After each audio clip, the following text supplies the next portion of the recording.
আমি মাঝে মাঝে কিছু ভিডিও দেখি যে বাঙালি ছেলেরা এখনো মিডল ইস্টে যাচ্ছে। আচ্ছা রে ভাই, মিডল ইস্টে 5 লক্ষ 6 লক্ষ টাকা দিয়ে গিয়ে 30,000 40,000 টাকা বেতন কি দরকার আছে? এই গরমের দেশে গিয়ে 5-6 লক্ষ টাকা খরচ করে 30,000 40,000 টাকা বেতনে কাজ করার? এখনকার দিনের ছেলেরা কি এত কষ্ট করতে পারে? তারপরও মিডল ইস্টে যাওয়ার কোনো দরকার আছে? মিডল ইস্টে গিয়ে তো কান্দাকাটি করে, পুঁজি তুলতে লাগে 3 বছর।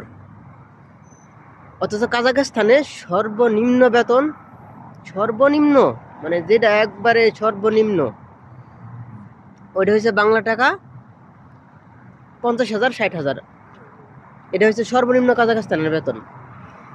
70 80 1 লাখ টাকা বেতন অ্যাভেলেবেল কাজ কাজাখস্তানে। তাহলে ভাই, আপনার আগে বিদেশ যাওয়ার আগে কোন দেশে যাবেন ইউটিউব দেখেন, তারপরে যান। ইউটিউব দেখেন, চুজ করেন কোন দেশে বর্তমানে যাওয়ার সুবিধা, কোন দেশে গেলে ভালো বেতন পাবেন, কোন দেশের আবহাওয়া ভালো, কোন দেশে গেলে আপনার সুযোগ সুবিধা ভালো হবে। ওই দেশে আসেন, হুট করে যেখানে সেখানে জমা দিয়ে, এলাকার লোক দিয়ে, এজেন্ট দিয়ে মিডল ইস্টে চলে যান। এখনকার দিনে শৌখিন ছেলেপেলেরা মিডল ইস্টে কি যাইতে চা? আর যারা যা তারা তো গিয়ে কান্দাকাটি করে, পুঁজি তুলতে লাগে 2 বছর 3 বছর। 5-6 লক্ষ টাকা দিয়ে গেলেও 2 বছর লাগে মিনিমাম টাকা তুলতে। 30-40 হাজার টাকা বেতনে এখনকার দিনে ছেলেরা কাজ করে, আর এই গরমের মধ্যে কাজ করতে চায়?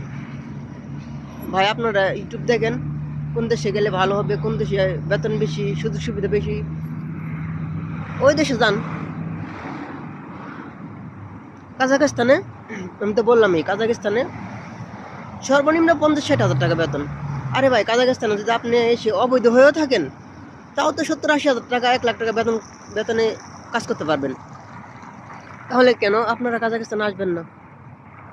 কাজাখস্তানের আবহাওয়া কত ভালো, কাজাখস্তানে কাজের কত ডিমান্ড, আসাও সহজ, টাকাও মোটামুটি বেশি লাগে না, মিডিয়াম বাজেটে চলে আসতে পারতেছেন।